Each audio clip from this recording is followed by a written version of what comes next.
If this were your podcast, how would you start it? I've been watching. Have you watched Very Delta with Delta Work? Mm-mm. Um, love her podcast, and she has kind of like this like really funny song. Like it's like a jingle that plays at the beginning. Okay. So you would base yours off of that, and that means that you would have a jingle in the intro. I would probably have some sort of jingle. Okay, what Yeah. would the jingle be? I'm not sure. Yeah, I don't. I haven't thought that far ahead. Okay. But I think Well, it sounds like yours would be like maybe a 10-second to a 15-second thing. yeah, yeah. Because Like a sitcom, Yeah, you know, like I don't know, like Yeah. a silly song. If I Thank had you to for edit. being a friend, you know. love. like yes, that. yes. Okay, I love that. Yeah.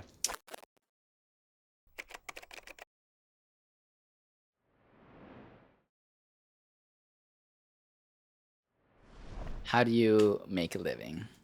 How do I make a living? I work independently as a interior designer who also has a background in construction. Anything from design renderings to building and doing finishes on a project. My brother, he does construction and is a contractor and carpenter, and he's been in the field for many years.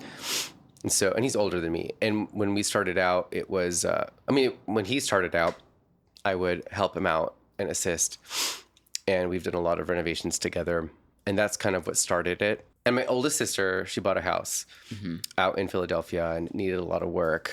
And so she flew us out over there to help her renovate her house. So is that like when you first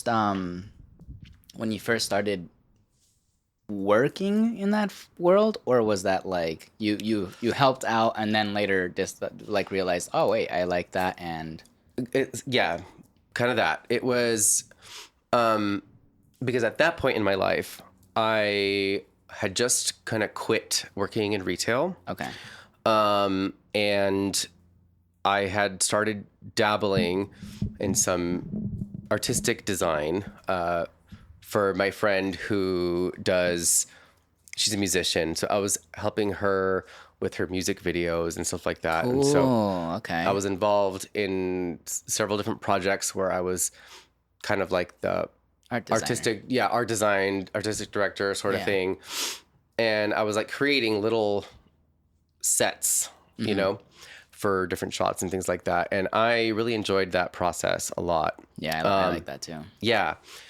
And I was already very interested in interior design as it was at that point. I was watching a lot of like HGTV and stuff like that at the time. So I was like, oh, wow, I really was getting into it. And with my brother already having been in construction all these years, it kind of just all came together. And yeah, I mean, like anytime something broke in our house or things fell handy. apart, yeah, my brother and I would fix it. My parents couldn't afford to hire all these contractors to come to our house, so we would do it. Right. And I was always the one who was telling my family what color we needed to paint the walls, what, you know, how it needed to look, what we should get, what furniture needs to go where. Like I was always doing all of it. You had the eye and the execution for it. Yeah. Cute. I mean, coming into your house, I was like, whoa, but then I remembered that you've been doing this, and I was like, of course, this makes so much sense. Yeah. It just feels like very well placed, like thoughtfully placed. You know what I mean? Thank you. Because often we like to decorate things, but sometimes people don't have like the right, like they question too much. Right. And here you can tell like you figured it out. You were like, okay, I want this here. I want this here. I want this here. It looks like that. You know, like you made the choices to put things where they're supposed to be. Yes. I'm very much all about the like functionality of a space and making sure that everything has its proper place. So yeah, when my sister got her house, we went out there and we started with her kitchen. We went out I went every summer for the next few years after that, and we would that house? Yeah, and we would work on it little bits at a time. Wow. And after doing we did the kitchen first, and seeing how well that went, was when I kind of decided, you know what? I think this is the career shift that I need right now. Ooh. Because I'd been working in like fashion retail for several years at that point, and I was very unhappy. I really didn't like it. Yeah. So, I quit all that life and decided to go back to school. And then that's when I School for architecture and design. Okay, wow. I was like, I started out with just like one class and really liked it, was good at it. And I was like, all right, I'm gonna finish the program. Oh, I love that. And so I did. And then and even throughout school, I was doing lots of just like little handy projects for people here and there, Yeah. friends of family and all that sort of thing. Refurbishing and stuff. Yeah. Oh yeah. And also refinishing furniture. I always loved doing stuff like that. So it just slowly grew from there. And then once I got like my degree, and then once I started to learn the different programs and software for floor plans and layouts and renderings, then I was able to actually show people my ideas. Right. Because that was always a challenge. No, I bet. That was the biggest challenge. Because like I can see things, I can walk into a room and I can just boop, boop, boop, like a computer, like ChatGPT. I can just calculate how everything fits and where everything goes. But you can't show it to somebody. I can't show it to someone, and me trying to explain it and all of that, especially when you're young, everyone doubts you. Of course. Nobody sees your vision. You don't have the experience. You don't have the experience. So I found that to be very frustrating, especially as a Capricorn who like does all the research, So I was like, trust me, like it really should be like this. Right. So now that I do know how to. I do know, and it can actually show people, then it's so much easier to, I guess, convince them of my vision, and then right. I mean, yeah, in some ways we get that because sometimes we feel like as people, we're like, how are we supposed to trust you when, like, I can barely trust anyone, right? To do a specific thing. That's why we often feel like only I can do it, only I know. But like when you have a way to show someone like, well, I can do this, this is how, then it's like, okay, I trust. Exactly. And I mean, it's also, people are, they don't trust everyone just coming into their house and like tearing down walls and doing all this stuff. Like it's scary. Yeah. It's invasive. Very. Yes. So people put a lot of trust in you to do this and to execute. And so, in the beginning, it was kind of hard because I had to learn to trust myself. I had to learn to not doubt my choices, but also just like even just communicating with clients in a way that was professional and all that kind of stuff. Like I really had to kind of learn how to be a business person on my own. Yeah. And that was a learning curve. Yeah. Yeah. I feel like I still don't. The business world's just so like tricky, Yeah. It's very dog eat dog. I mean, I straight out the gate had to learn a very difficult lesson. I was like on my last semester of school, and I had just gotten this like opportunity to do this huge renovation for a friend of mine. And I start, at this point I had no contracts in place. I had nothing. Yeah, you didn't have your feet on the ground yet. Like, yeah. But I had learned all this software. I had learned all this stuff, and I was like very eager and very excited to help my friend, and be like, hey, oh my God, like we can totally design your house like this, and we can and we started, but 2 years later, just 2 years after you started? Yeah. We were just about to get to the point where like all the finishes were going to get started. Because it was a long time to do, tear down walls and do electrical and plumbing and insulation and all that boring shit. Right. But there was a lot of planning that went beforehand, and yeah, unfortunately the project kind of fell apart, How? And 2 years later? Yeah. I mean, if you don't, I'll give you the Cliff's Notes. Because I don't want to say too much. Right. But the client / my friend had a lot of personal life issues. I see. That yeah, It made it difficult. I had to peace out. I had to be like, I can't be a part of this anymore. This has become a very toxic environment. Okay. So I had to abandon ship. Yeah. And Ouch. For your first one, yeah. Yeah. And it's like I had spent so much time making sure every last detail was perfect. Every material was ordered exactly the way it was. And it was going to be beautiful. Like if we had just finished it the way it was supposed to be, it would have been gorgeous. Right. And so it's like, none of that happened. And, and unfortunately, an interior designer's like the most important thing is our portfolio. Like people need to see what you've done, your work, your before and afters and stuff. And so, did you not have work in between those 2 years that could build up that portfolio as well? I've had a few like minimal, but not like projects here and there. But this was like a full on, like the whole house was being basically gutted. Yeah, there was like an addition in the back too. So it was 2 kitchens, it was 3 bathrooms, it was multiple bedrooms. Like it was so much. It would have been like a really great full project. For a portfolio to show. And the spaces were a little different, but they all went together. And so, in the years since, I've been slowly trying to, and I'm still in the process of building a portfolio. It's so hard. Right. I also, in the last, how many years was that now? I mean, there's so much out of your control too. So much out of your control. And I started to work with this other designer part-time. We started maybe 6 or 7 years ago, but unfortunately that relationship ended sour at the beginning of this year. Sorry to hear that. There's, again, a lot of content there, a lot of work that I put in to help this other person's brand that I don't necessarily get to share in the same way.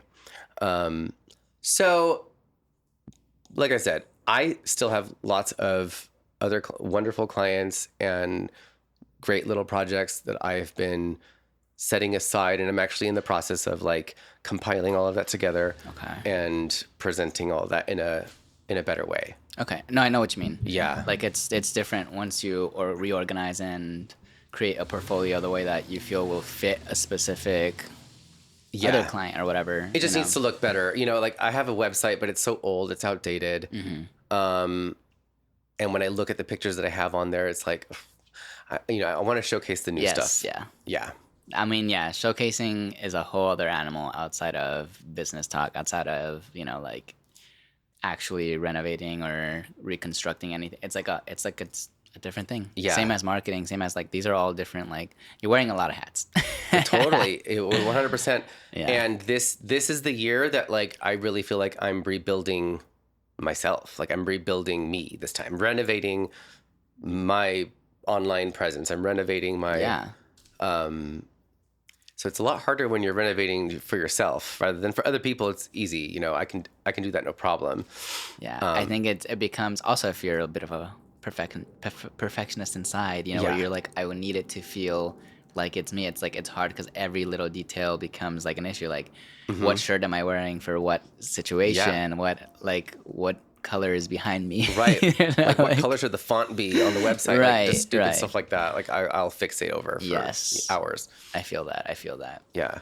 It is tricky. It's tricky knowing how you want to be presented, and also knowing that like, even though throughout the years, even in the future or the past or whatever, like we're constantly changing. And like, do you feel comfortable presenting like this now, knowing that you'll change in the future? And how would you pivot, and how would you present your change? And how would other people know that like you're a different person depending on where you're at? And like, is that okay? Like there's so many questions that go into it that it becomes difficult being like, okay, I'm just gonna present this and be okay with it. Right. So yeah, there's like a lot of little questions in here that make it hard to just do the thing. Yeah. But the good thing is that you're doing the thing, and it's a process, I'm and doing you're it. very honestly, it seems like you would know yourself. So it's just a matter of like letting other people see that you know yourself. Yes, and actually, I know you're going to talk to her later, but Michelle is already such a big help. Okay. Because she does social media marketing and oh, cool. branding and all of that. So she's helping me get my shit together. Awesome. Yeah. We love friendship. Yeah. So it's been really nice. Yeah. And I need it. And so I'm excited. That's what I'm going to be working on really for the next few months is all that. I love that. Mm-hmm. So that's why I'm happy to be like showing face on a podcast, because I want to be showing face more and showing people what this is what I got. This is what I'm doing. This is who I am. This is my brand.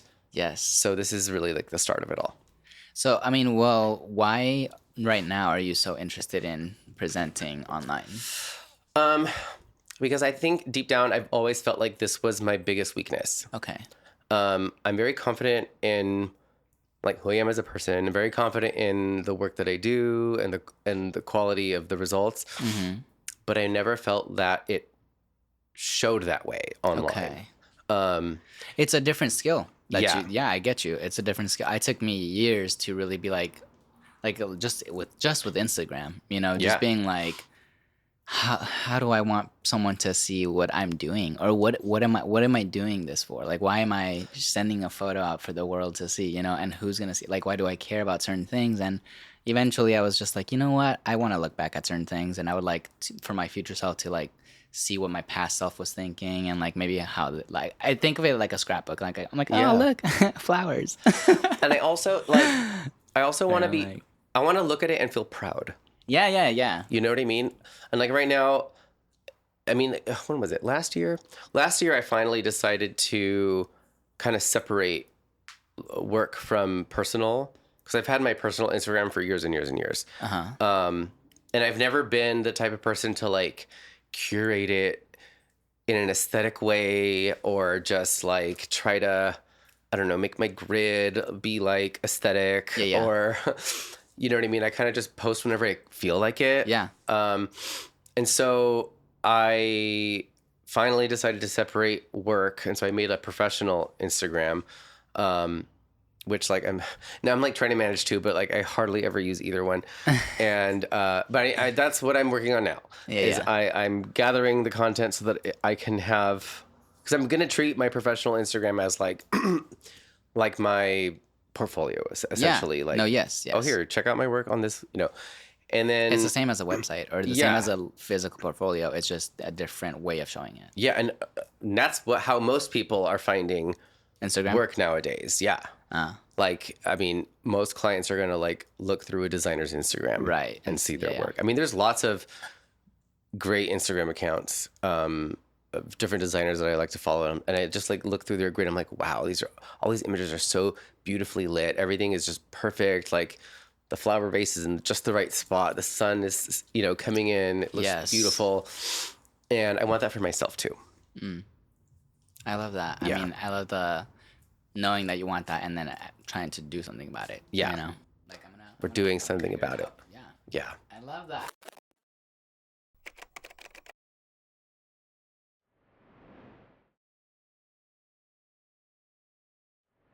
What is your favorite way to be alone?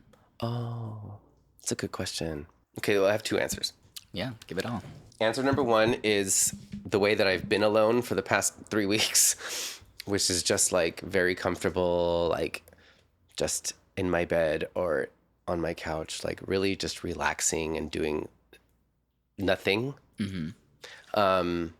Maybe just enjoying some snacks, putting on some shows on TV, because like when I am working, when I am in life and have errands, like it's busy. I'm always like making decisions and like having to keep so many different things in my mind. Yeah. Sometimes I really enjoy just like vegging out in my own silence, with like not even, I don't want to text anyone. I don't want to talk to anyone. I just want peace. Calmness. Yeah. Like just veg out. Another way I love to be alone is out in nature some way. For sure.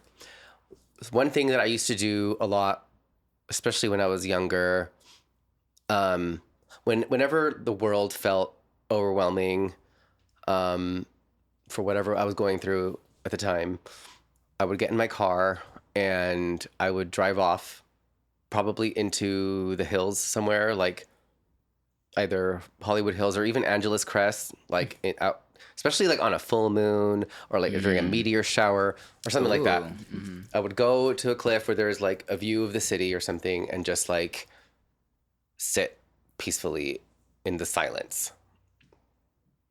Sometimes there would be like some ratchet people like in the car next door, like drinking and making noise. But every once in a while, there'd be nobody there.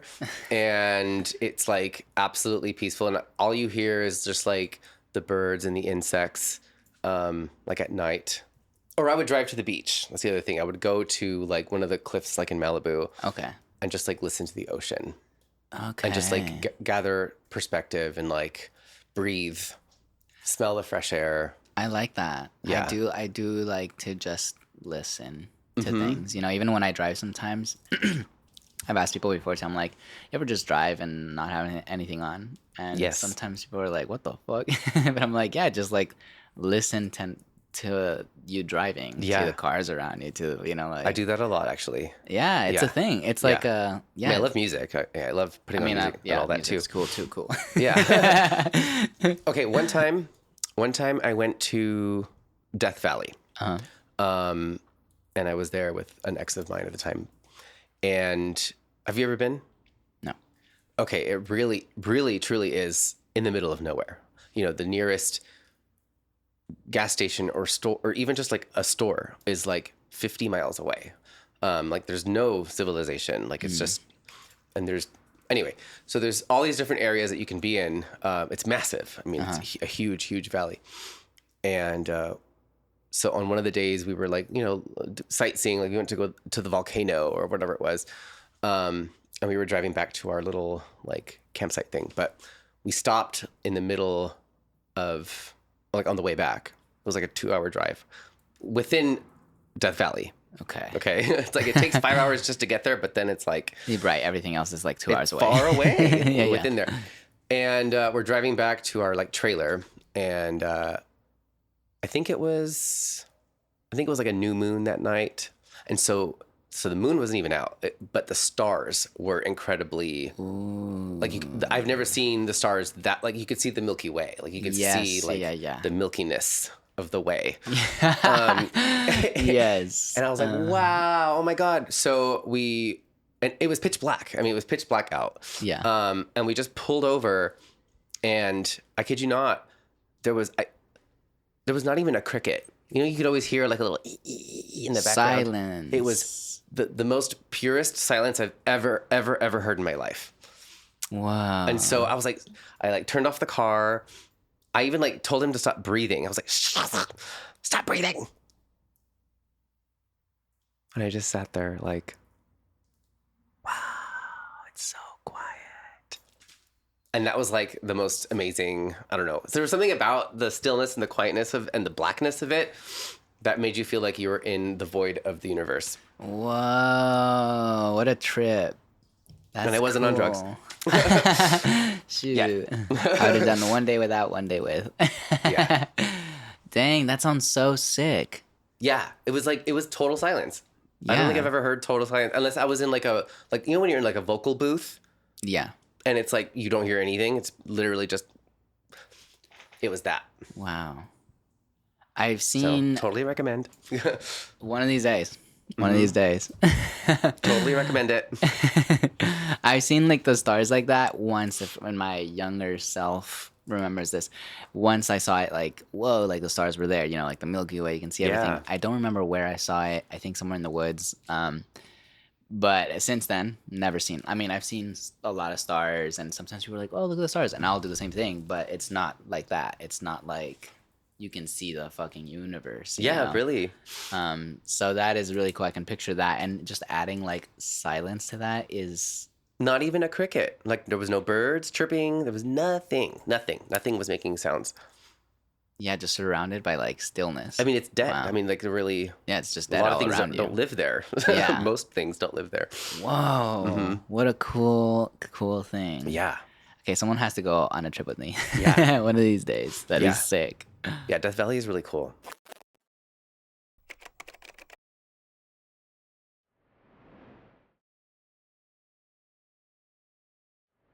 How do you build your relationships?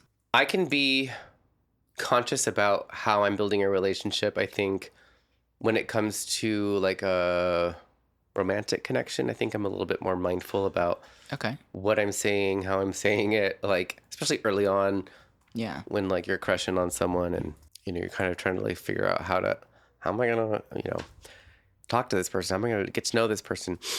So I would say in that sense maybe I'm a little more calculated, but for the most part when I'm just meeting people out and about, I'm not consciously trying to do anything, I'm really,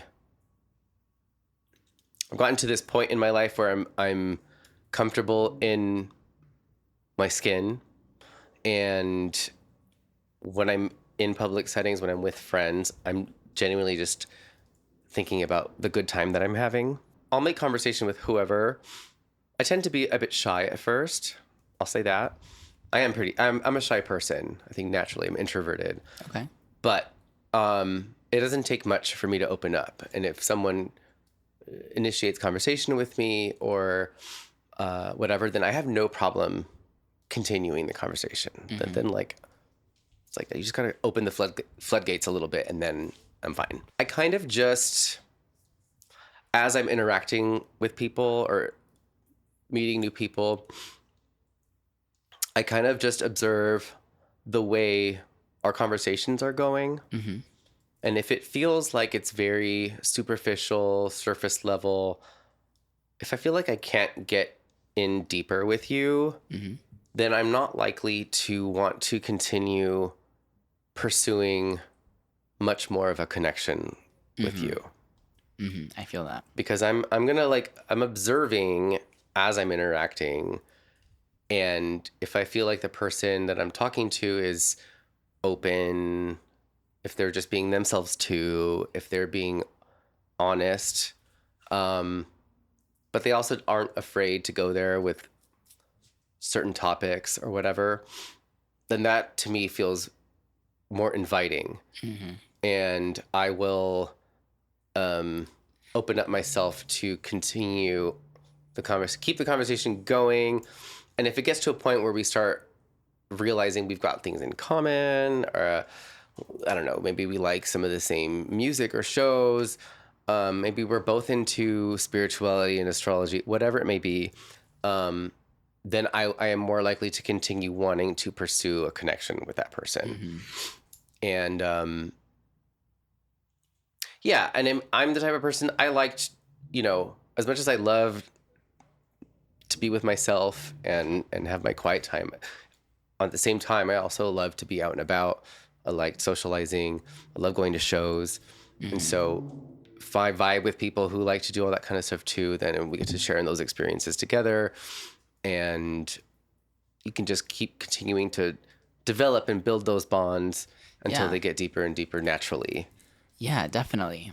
I mean, that's a good way of putting how you naturally meet people and how you naturally create connections, And I've talked to plenty of folks about relationship building. I love it.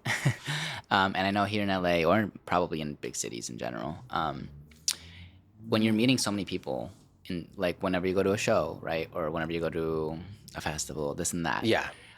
You're going to meet so many people that you're doing this naturally, like you said. You're like vibing, basically. You're finding what clicks between you and the other people around you as a group and individuals, this and that. And I think often we also have there's just so many people that when we get excited about oh my God, this person was really cool. I think a lot of people maybe who have adapted to the city or to big populations have learned to, well, some, I should say, have learned to maybe understand that there's just not, realistically, you can't always just come back to that person that made you feel that excited. It's true. Where it's true. You're like, oh, that was awesome, and I can't wait for the next time this happens. But then sometimes it's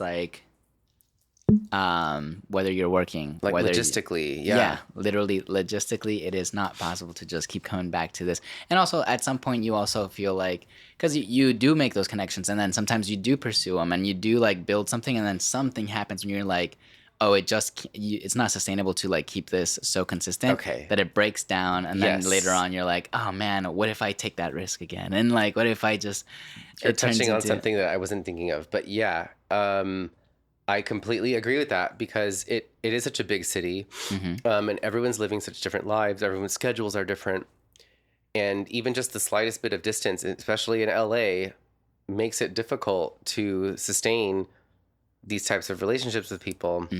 I find it difficult. I do, because I meet really cool people all the time. I mean, there's wonderful, beautiful people everywhere. yes, And I've been fortunate to have a circle of wonderful, beautiful people around me. And most of the time, the reason why some of those people are still actively in my life just so happens to be because they either live somewhat nearby. right, You know, our schedules are somewhat aligned in a way where I get to see them on a somewhat regular basis. So Right. so it's like logistically it does help, you know. I've run into a situation, I guess, recently, where I met someone who like we totally vibed, totally clicked, but they live very far away. right. So it's just like, how feasible really is this? You know, especially when it comes to romantically, it's like, I have to think for myself, like, am I gonna put more energy into this or get my feelings all wrapped up over somebody who lives 2 hours away? Like, Okay, so yes, you know, I completely like, know what you mean, but I it also sucks have because it's like when we are together, when we do hang out, everything clicks, everything's wonderful, but then there's this like big distance. so I have a question for you then, because Okay. I've thought of this too. You know, obviously, I think we all kind of think about these kind of things, but you like a person, you know, you feel like you both vibe, you have a spark there that just is ready to ignite, you know. But then there's like logistics that get in the way. In your Yeah. case, right now would be the distance, and there's that fear, right, where it's like I will have deeper rooted feelings for this person, and the fear then is that I don't get to have what I want, which is Right. more of it, Right. Yeah, essentially. and I wonder because I do the same thing where I'm like, I want these things, and it hurts when I don't have what I want. You know, in this aspect, obviously, if I wanted a fucking candy bar and I don't have it, all right. Right. But like when it comes to like love, and a specific type of affection that clicks with the things that I want, right? Like Right. the type of affection that I want or something, or the type of mutual connection, I guess, that I want. A balance that I like, you know. Right. If I feel that in someone and I want more of it, and to not have that shit hurts. It Where does. It's like, ah, my god. Yeah. And there's nothing I like that either one of us did wrong. It's just Yeah. the fact that that's just not Right. the way the logistics work, you know. Yeah, and you know, unfortunately, I've run into this situation like multiple times. You know, and I've learned over the years, it's like, okay, well, I can't keep investing more of my energy and heart into something that I know, at least right now, isn't going to provide the things I'm looking for. And I will say this, you know, I'm 38 and a half, and, you know, I'm approaching 40. Yes. You know, it's on the horizon. And it's like, I do have relationship goals for myself. You know, I do see myself maybe married one day and like buying a house and, you know what I mean? Sharing, like having a life partner and like sharing our future together sort of thing. So it's like, Okay. I do unfortunately have to take some of those logistics really into consideration because I am thinking about the future. That was gonna be my question, to be honest. Yeah. Like, why do these logistics will come in the way of you enjoying temporary love, I guess you could say. Yeah. Because even if it is like, because I could have friendships or lovers or whatever that are there for the rest of my life, right? But if it's like so far between, like once every 2 years that I see them or whatever, and it's Yeah. beautiful or whatever, then again the hurt that comes after, like basically Yeah. the what is it, come down, Like the loss or that comes after, like at some point it makes you think also like, well, I want someone that has like throughout my life, if I could see it zoomed out, like I would love to have someone that's there always, you know, or like consistently versus like so far away, so far between each visit or whatever. And I was gonna ask, like, I guess basically what you kind of already said it, but what stops you from enjoying those moments? And it's really, it's not that you're not enjoying those moments. It's more like you are considering the hurt that comes after versus the long term. Yeah. And I do welcome the like shorter term connections that feel good and are fun in the moment. And you know, like you're at a music festival and like you connect with someone there and it's amazing and you have a wonderful day together. Well, I mean, whatever But when it you might be, think about romantically, or like, even just like short, like a summer fling, whatever. It's all fun. It's all fun. And I can allow myself some of that, but I think, you know, I've done it quite a bit. You know, I'm not a spring chicken. Like I said, I'm almost 40, so it's like I've played that game many times now, and I'm at a point in my life where I'm like, okay, well, it's time to find the thing that I'm gonna like really settle with. Right. I want to find the thing that I can now like embark on the next chapter of my life and like move towards old age with. Would you consider that like what kind of relationship would you consider that to be? You know what I mean? Like, because I know there's obviously that's a romantic and sexual and all the, like, it's basically that person that embodies all the relationships that you love, I guess, in one. But is there a name for that? Like, I know there's like life partner, but I guess so. But is that appropriate to say? Because it's like, I mean, sure. I mean, you know. Basically, what kind of what are you looking for is what I'm kind of trying to. I mean, like my parents are still married. You know, obviously they live a very different life than I do. They're heterosexual baby boomers who are, you know, in their old age, and they did their thing. But like, you know, I and it's not to say that they're like madly in love with each other anymore. Like they're both in, like my mom's in her 70s, my dad's in his early 80s. Like they're old now, but I do find that them having each other and that companionship, you know, they have their home together where they had their kids. I don't want children, but but the fact that they've like built this home together and this life together and they look out for each other and you know, I know that they're devoted to each other in a way where it's like we're gonna help each other to the finish line, essentially death. As best as we can, you know, and I find that to be a really beautiful, sacred thing. It's something you want. And in my own homosexual way, I would like a version of that for me. Okay. Too. I see that. No, I totally get that. Beautiful. Okay, so follow-up question with that. Are you monogamous or would you be with that person? And is that something that you would discuss once you meet the person? Like, I think naturally I'm a monogamous person and my relationships that I have had up to this point have been that.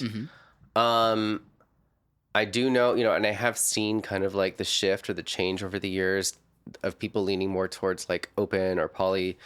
And I'm not entirely closed to the idea of it. It does kind of scare me because it's something I'm familiar with. And I feel like if it was something that I was going to explore with my partner, I would need to at least feel that we were 100% solid within us first. Right. Before like I would even consider opening that up. Okay. And I feel like I would need someone who maybe has had experience with it, who could like teach me and hold my hand through the process, because I don't really know how to do that naturally. Right. I don't think naturally I'm a lot more of like I know what I want and I go after it, and This is my person. this is you know, Okay. in a natural way that I kind of just do that. And it's not so difficult for me to just give my time and attention to that one person. Yeah, I'm not the type of person who's just like wanting to sleep with everybody all the time. Not that there's anything wrong with that. Also, with non-monogamy, good thing you brought that up. Yeah. I know that a lot of folks tend to jump into that. I think as far as I go for non-monogamy, because I'm non-monogamous, and I'm opposite actually. I'm naturally like that. I feel like naturally that's how I feel. Yeah. And monogamy will never be in my life. Gotcha. And I know that much. But I think also it's not just sexually for me. It's not literally like I want to fuck everybody. Yeah. Or like I want that. In fact, I don't actually have sex often like that. Yeah. It's more so like I want the freedom to have different types of encounters. You know, like whether it's like maybe it can be physical. Maybe I did make out with somebody and it felt amazing. Maybe it's just an intimate like little back and forth that was just like flirty, you know. Right. Maybe it's just literally intimate and it has nothing to do with romance, and it's just like they stared into my eyes, I stared into theirs, and like we were just present and whatever. Right. And I think I want all these options for my life, but I know with monogamy a lot of things get restricted because they feel like those moments need to be for these two people. And I understand that. Yeah. And that's actually why I never want it. But I do understand why naturally it comes to some people where I think there's like a sense of betrayal sometimes for people where they feel like this person, like if I feel this for this person, they should feel this for me too. And when they don't, or when they deviate from like doing this only with me, it feels like a betrayal. It feels like I'm supposed to be that. Right. So I get it. And I think like I understand that if that's the mindset that you feel inherently, then I understand. It's good that you say like you're open to the conversation, because I think as humans we should be open to that kind of conversation in general. But it's also good that you know yourself enough to know that I don't feel that, so I would like someone to like help me understand why they feel like that's what they would want, you know. I'm open to that. Right. Because I mean, there have been moments. There was this, I mean, this is maybe like 10 years ago. No, longer than that, man. I don't know. But I met somebody in like a sexual setting. But him and I did kind of like hit it off. Okay. You know, and I started to develop, you know, we started to develop like feelings and whatnot towards each other. Okay. But he also, during that time that we like dated and whatever, like he was very much also off doing his own thing, and so was I. But I also did feel that the times that we did come together were special in their own way, you know, and nothing ever came to be. He ended up moving away. But I felt like in that brief moment in time, I could almost see how an open relationship could have been possible. I see. You like peeked there was into a okay, glimpse. I can understand you. I've had a glimpse. Yeah. Where I was like, this could work, I guess. But I think it was because, you know, there was the expectation and the communication was pretty good between us. That's, I think, how it's important for that type of world, really. It's the communication, the transparency, the connection that you have, where it's like, He was also a little older than me. And so there was kind of like he took me under his wing kind of aspect to that. Oh, what you said is what you would need in the future. I was like, okay, all right. I can see how this you need could a work. Teacher. Yeah. Because, like I said, naturally, I think I'm more just like, okay, you. And that's not, you know... And that said, you know, if I were to be in a very strictly monogamous relationship with somebody, I think that having some like wiggle room in terms of restriction is important. Like, I I know it can very easily get messy, and like cheating and betrayals, it's like, you know, it's a slippery slope. But, you know, like, for example, like I dated somebody last year who was very monogamous, and I was like, okay, fine, no problem. That works for me. But the way he was behaving towards me, I mean, we were only dating maybe like 3 months, was so restrictive. Like it was possessive, too. so possessive. Yeah, yeah. It was so, I mean, I felt like I was being watched like a hawk Yeah. at my every movement, to the point where he was like, I felt he was like making things up in his mind. He was so paranoid. It happens about everything. People, yes, it happens. And I wasn't doing it. Like, I know in my heart of hearts, I was not looking at anyone else. I was not entertaining even the idea of anyone else, because I really was giving him my full attention. I was like, okay, cool, yeah, you know, I'll date this guy. Like, it seemed promising at first, you know, and I was kind of really giving it my all. But the more he started to show this really ugly side of his personality, I was like, I'm out. Yeah.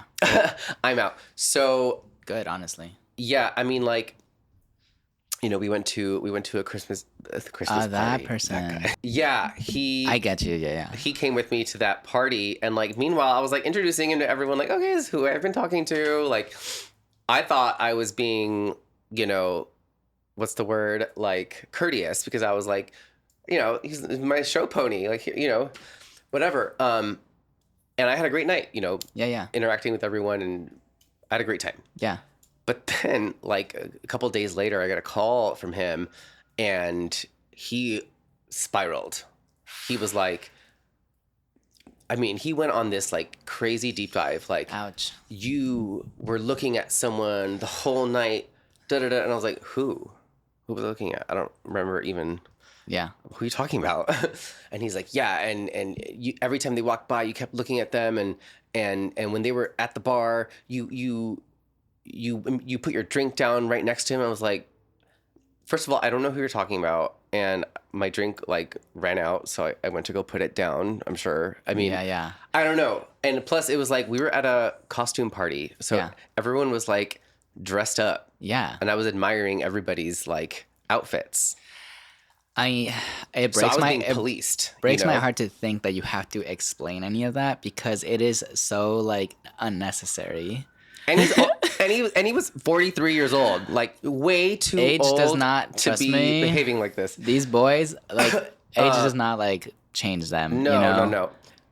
So all I know is that if I were to be in a monogamous relationship with somebody, there is no way in hell would I be policing their behavior in that intense of a way. Good. I'm glad you understand that. Like that's crazy. Yeah. Now, I mean, if we had like a no sex policy and they actually had sex with somebody else, they cheated. Like that would hurt my feelings, you know, like that I would feel jealous. I'd feel sad. All the emotions would come back. I would feel the betrayal. Yeah. Because that's taking it too far. Yes. But, you know, a simple gaze, admiring someone's outfit, a quick flirtatious, fleeting moment. Like, none of that really means anything in the grand scheme of things. Like, we're all human. We're all going to find other people attractive or whatever it may be. It just doesn't mean I'm going to jump into bed with you. Right. I think maybe changing the wording a little bit, instead of saying, like, it doesn't mean anything, maybe it could be like, it doesn't mean they will take away from what you have. Right. You know, because it could mean something to them, you know, like something special, but like doesn't mean like for some reason they're gonna take that and now use it to be like. Exactly. I mean, that would be the equivalent of like if, let's say, I was still dating him and we decided to go, we decided to go out one night, and I'm over here just admiring the go-go dancer who, you know, has a beautiful body and is just dancing, and I'm admiring like the way they're dancing. Yeah. It's like, I couldn't even do that. Right. Doesn't mean I'm going to go over there and get his number and take him home. You know, I'm just like admiring the dancer. You know, okay, so here's the thing with everyone. Like, the way that people build relationships is different. And I think often people do not talk about those differences. They don't get into they just kind of like assume, because we're both monogamous, we know what we want. But it's like, sure, but you don't know the differences between your versions of monogamy. Exactly. Right. And for example, you looking up at a go-go, and just admiring, just Yeah. maybe like the dancing, you know, Yeah. maybe just Like, whatever it is. I'm gonna give a performer a tip. Give them their flowers, You know what I give them mean? yeah. Like, And that could be okay for you, and for the next person, it might just not be. And with your future person, you know, it sounds like you got this. So it's like it's just a matter of talking about that, Yeah. talking about those differences, talking about like what feels right to you, what doesn't, what can we agree on, and let's agree on something, and know that if something needs to be changed, we can talk about that in the future. Bring Right. it up before you just change it, because if you change it without my knowledge, that's cheating. right. I'm, you know, I just would need to make sure that like my connection with that other person is pretty solid first. I wouldn't want to feel Yeah. the insecurity or like the self-doubt that, I don't know, that my position in this person's life is not where I thought it was. So you would just kind of like build, like, just like, I would want to like build a solid foundation first. how would you do that? I guess that just like with time and with trust and getting to know each other more deeply, you know, all of that. Yeah, like, yeah. What kind of stuff would you talk about, basically? Everything. Okay, so just natural conversations that pop up, like astrology and like plants and just childhood generally. traumas. I mean, Right. whatever it may be. So you Like feel nothing's like off the table. I can talk about anything, you know, Yeah. like I'm an open book. You know, I have a past, you know, like Right. I've been through a lot of crazy things. And anyway, so I would love to just develop that rapport and develop like a good, strong, like loving foundation with that person before I felt like, okay, like if you want to explore something, like let's explore something together. Like, you know, So ease me into this.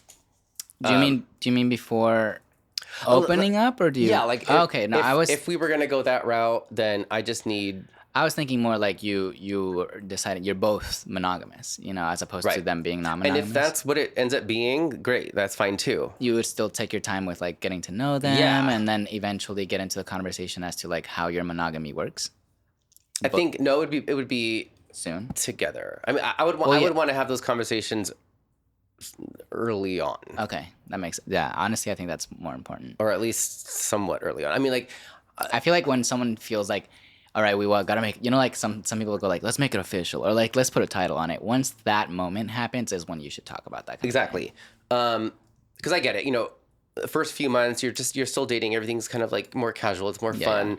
It's flirtatious. It's exciting. That honeymoon stage. Honeymoon stage. Like, Yeah. we don't need to have those conversations yet. Right. But once we're starting to feel like, okay, this is potentially going somewhere, like I Right. can really see you in my life long term, like Yeah. maybe we should, you know, take this further. And- And if yeah. we're both in agreement to that, then okay, well, what does that look like? Then the conversation can happen. Cool. And then if we're both on the same page, cool.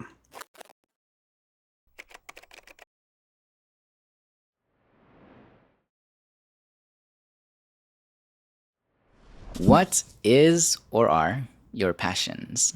Oh gosh, I have a lot.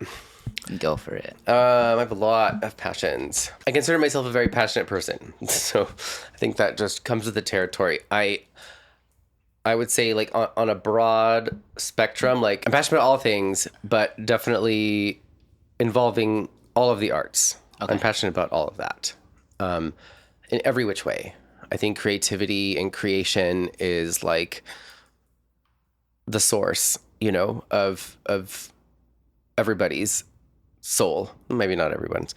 Some people aren't here to create, This is true. but many of us are, and I'm definitely one of those people. And ever since I was little, I started off scribbling and drawing all over the walls, you know. And when I was a little kid, my mom enrolled me into art classes, so that kind of began my origin story with art. And when I say art, I mean like art, music, dance, design, like every aspect of it possible. Yeah. I think there's something magical about all of it. Mm-hmm. It's like the human spirit, you know, and that's what gets me going, you know. And so, What a way to describe the human spirit. yeah, It is art. like The creativity. art. It's like the spark of life, you know. It's the things that we do to express ourselves. It's how we create the world around us the way we want to see it, you know? Yeah. So started out with like literally painting and drawing and that. And then it migrated when I was like in junior high into high school. That migrated into like actual performance, singing, acting, dancing, musical theater. I did a lot of that in high school, all throughout high school. And that became like my biggest passion. I was in choir too. I was playing piano. We had a piano at home. So I was like, had some piano lessons. I'm not very good. I mean, I only did it for a few years. So I love music. And even just like in acting too, like getting on stage, like I had the most amazing theater director teacher in high school who like helped me come out of my shell. I was very much bullied, you know, when I was younger, and I was very shy and I was not comfortable in my skin whatsoever. And she really, you know, and in acting, I don't know if you've ever done like acting classes or anything like that before, but it's like therapy. Like they really dig out every, like the deepest parts of you. Like you have to get it all out, you know? Yeah. And there was something so therapeutic and beautiful about that. Yeah. That I kind of got like addicted to, like I was hooked to that feeling, you know, going on stage and like really expressing myself and like letting all of that out and like using my voice and like not being afraid of who I was. Like all of that was so much so that I decided to like go to, you know, performing arts school, college, you know, and I did that when I graduated in Seattle at Cornish College of the Arts, which is a great school, by the way. And had a great time there. And I was doing that for a while, you know, even when I finished, I came back to LA and I was auditioning and I was doing shows and, you know, and that was shortly lived. But eventually, you know, that's how I ended up doing kind of like artistic direction, and all that switch in my life started to kind of happen. And yeah, that's what eventually led me to interior design. So it's nice because I always, you know, I was working with my hands a lot with my brother growing up, and I've always liked that, like literally like making things with my hands. And then now doing it in people's homes, you know, like I'm creating what feels like, I call interior design like 3D collage, because, you know, you collage something like on a piece of paper. It's like you're taking clippings from different things, you're putting it all together, you're making this composition, and essentially you're doing that in 3D space. Like, wow, yeah, it's 3D collage. I've never thought about it like that, but yeah. And I also feel like there's something very therapeutic about it, because, you know, I don't just like walk into a space and try to just like impart my vision into it. I'm taking into consideration the person who lives there, their tastes and desires and their lifestyle. Mm-hmm. I'm also taking into account the building, the home, the architecture. What does it want? You know, and I try to put those two things together and create that. Yeah. And that's what stuck. Yeah. To this day, I still don't feel like I've ever neglected. Like, I don't feel like well, maybe I do, because I don't really do it much now, but there's always going to be that part of me that loves to color and draw on the walls, that loves to sing on stage, that loves to make music. Like, I still love all of those parts of myself. Mm-hmm. And should ever an opportunity like that present itself to me in my life, I will find a way to do it. Nice. Heck yeah. Because you're passionate about it. Yeah. Yeah. I mean, I feel that. I get that a lot. Often, I feel like the passions are in the arts. And like you said, it's like this expression. It's just like the expression of the soul. Yeah. Of, you know, totally. who we are. And like, of course you're going to be passionate about that.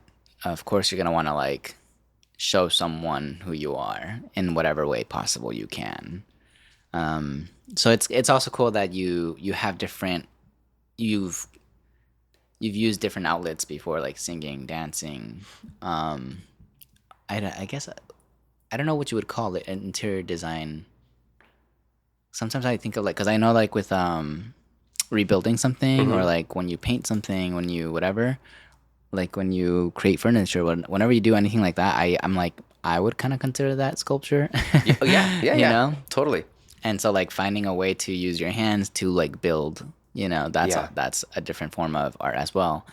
And it's cool that you have all these different, you're a multimedia artist basically. Yeah. So you have all these outlets to just say like, this is me, this is me, this is me. And then how you say like when you go to create with your clients, you're taking them into consideration. So it's not just this is me, it's a collaboration. It's like this is us. Yeah. You know. So It's the collaboration aspect of it is what I love too. Can be a little frustrating sometimes, Collaborating with anyone can be frustrating, but there's also something really rewarding about when it all comes together and there's the finished product. And that's something that like theater taught me, because at first when I was doing just painting and art, it was just me, I'm just here with a brush and I'm on my own, but creating like a piece of theater with, there's so many moving parts. There's lighting, there's costumes, there's the choreographer, there's the set, there's all these different like voice parts, the altos, the tenors, the baritones, the sopranos, and like we are coordinating this huge ritualistic dance, whatever you want to call it, that lasts for 2 hours, and we all have it memorized, and we're all trusting each other that it's gonna like work out. Like that's so cool. It is so cool. I haven't got the chance to really go to theater, like to watch a play out in the real world, Maybe when I was like younger, I've seen it like a school one or something. Yeah. But I can't wait, because I know that like when there's good plays, it really, the way that I would view it is similar to like movies and stuff, and music or whatever. It's when everything aligns, when this group of people synchronized and figured out the timing, figured out the like everything that you need to do at like together, in order to make it what you wanted it to be. That is it's so amazing. Fascinating. I mean, with film too. I mean, that's so much that goes into that. Yeah, definitely. It is a beautiful thing to see. Yeah. That's when I'm like, that was good. If I'm like, that was amazing. If it lives in my favorites of my of anything, it's because it was just so synchronized. Like the people that worked on this, that did this together, were just in sync. Right, and that's what keeps me going. I mean, I feel like that's a reason to wake up in the morning. It's to want to. It's like also not to let anyone down, because it's like you're a part of this moving vehicle. Like all these moving parts are essential to make something happen. Yeah. So, I mean, sometimes design can be a bit lonely. It can it often feels like it's just me, calling the shots, doing everything. So I really do look forward to those moments when I do get to have some of the collaborative aspect of it. Because it does feel good. Sometimes like I said before, I like to get in there and do some of the work myself. Like I'll get in there and paint, or I'll get in there and install. I've seen wallpaper, whatever it might be. And I actually find it the most fun when I get to share those days. When I get to like, I have some like some different helpers that I hire to like join me, and like actually really enjoy those days because we get to put some music on, and we're making it happen, and it's coming together, and I love that's fun. Yeah. I love those moments. It's kind of like, I guess not fully, obviously, but it's kind of like when I'm gonna use me as a reference. When we were younger and my mom would clean or whatever, and we would clean together. Not all the time, because sometimes I'd be like, get your ass to cleaning or whatever, but whenever we would clean and she would have music blasting and we would like sing along. Well, she would, because I didn't know the lyrics, but I'd be like, yeah, mom, work it. As we're like fucking washing dishes or like cleaning any part of the house. I think those are just like fun moments. And when I remember that, I was like, yeah, why does cleaning have to be such a hassle sometimes when when I lived with like my other siblings, and they didn't like to clean. They grew up differently, Right. and they didn't like to clean. And so sometimes I'd be like, "But you're gonna clean because we all live here, and I'm not gonna be the only one cleaning Yeah, after no, you." we're not doing that. But in order to like make it not so much of like get to work, I was like, okay, here's the thing: we all use this restroom, so we're gonna clean it together. And I would just set up like different stations, right? Like someone's gonna do this, someone's gonna do that, someone's gonna do that. What do you want? Yeah. You know, we're all gonna do this. The next time we're gonna switch. That's just how it's gonna work. So we all don't feel like someone's being cheated out. Right. You know. Aside from love that. maybe we put some music. Maybe we're just chatting along and like making jokes while we're like all like cleaning up. You know. Boring tasks like that aren't fun on your own when you're just sitting there scrubbing and by yourself. Yeah. But like, if you can make it fun when you're with people. Yeah. Yeah. It's like an activity. I know it sounds silly, but it is like. I'd rather do it with someone else. Yeah. Than do it by myself. I will say sometimes cleaning on my own is fun because it's like that whole like you're just like in a state. It can be therapeutic. It can be therapeutic. Yeah. But it is a different thing when you get to experience it with someone else, and at the end you get a little reward, which is like a clean space. Mm-hmm. You know, why not? But there is something about doing stuff with other people, like whatever it may be. Yeah. It's like a sense of play, a sense of community, a sense of whatever. Yeah. You know? Yeah. It's awesome. Yeah. Yeah. Okay, so with that being said, there's just one last thing I gotta ask you. Okay. If this were your podcast, how would you end it? How would I end it? Actually, I have a good answer for this. I would have to like sit down and like figure out exactly how I would say or what I would say. But do you know who Walter Mercado is? He's like that very famous Latino astrologer. Oh, yes. With a cape and everything? Yes. He was very like extra and over the top and dramatic, and he'd give your horoscope. But I can't remember what he said, but I have to Google it. But do you want to Google it? Maybe I do. He would say, pero sobre todo, mucho, mucho, mucho amor. I guess that's all he would say. I would find some sort of phrase. Yeah. Which would be? I'm not sure. I'd have to really sit with it. You're like, I can't have this be permanent. I need to meditate and like figure out like how I would do it.